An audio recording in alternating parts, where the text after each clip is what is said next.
அண்ணாமலை தரப்பில் DMK files 1, 2ன்னு கொண்டு போனார் இல்லைங்களா, அந்த கொண்டு போன ஃபைல்ஸுக்கு மீண்டும் உயிர் கொடுப்பதற்காக ஒரு வேலையை செய்ய போயிருக்கிறாங்க.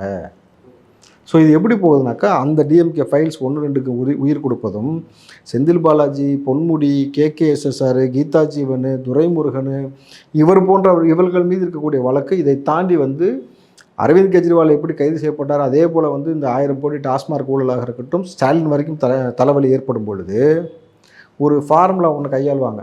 திமுகவில் மட்டுமே ரொம்ப சாத்தியமாக நடக்கும், மற்ற கட்சி நடக்காது.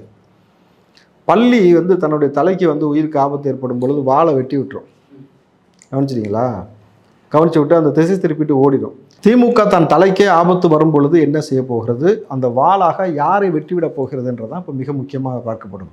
அது செந்தில் பாலாஜியா, பொன்முடியா, கேகேஎஸ்எஸ்ஆரா, கீதா ஜீவனா, கனிமொழியா, அல்லது துரைமுருகனா அப்படின்னும் பொழுது இவர்கள் யாரை தக்க வைத்து கொள்ள போகிறாங்க, கட்சியை தக்க வச்சுக்க போகிறாங்களா இவங்களே ஆனும் பொழுது இது ஒரு பக்கம்.